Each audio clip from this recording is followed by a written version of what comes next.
Hello all, today in this video I'm going to provide details regarding email phishing detection with the data set we downloaded from Kaggle. You can just give us email phishing detection. Kaggle means you will get this data set. For that initially we are importing the libraries which we are needed, and then we are loading the data set. So you may notice that the data set is having nearly three entries like a serial number, then is an email text, and then is the type of the email, whether it is safe or unsafe, that is phishing email. Then it is having the size of the data set is given over here. Then we are getting the info of the data set. By this you may notice that the two integers, email text is object and other type is also object. The unnamed, which is the serial number, is integer type.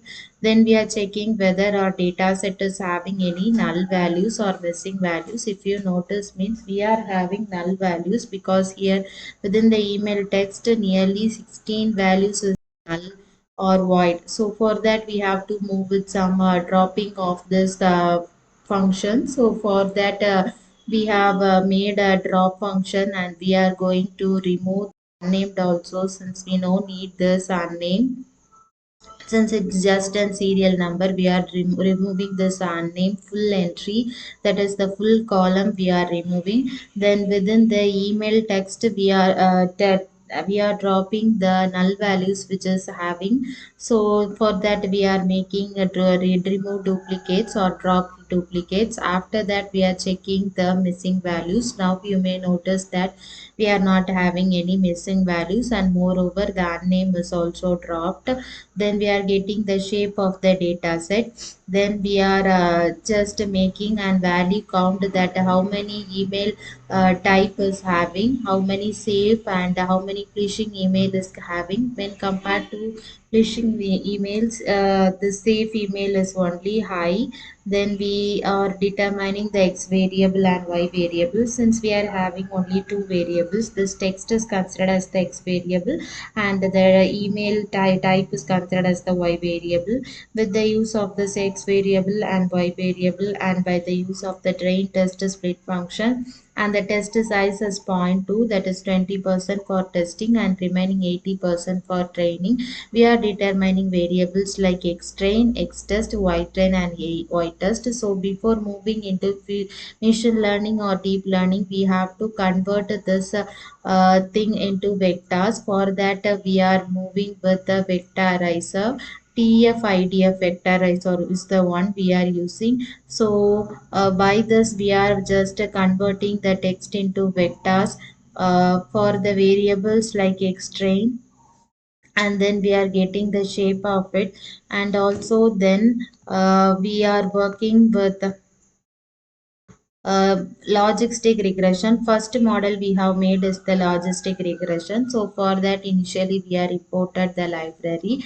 Then we are calling the model within a variable. That variable we are using to train the variables like x train and y train. Fit is the function which is used for training. Then we are testing our model. Before testing we have to convert this x test value also into vectors. So for that we are making the conversion. Then we are making the predictives, make use of predict function for making the testing. The testing is done with the testing variable, and then we are making the going to display the predictions variable. Then we are displaying the confusion matrix. Within the confusion matrix, you may notice that we have got the values for phishing email and actual original, that is safe email. So you may notice that it is having some less count only. Why? Because this is for confusion matrix we have plotted with the test variable only. You may notice we have not plotted with the text variable, which is only 20% of the data. So only you may notice this less number. Since our data set is nearly shape was 18,000 something, then we have displayed the classification report.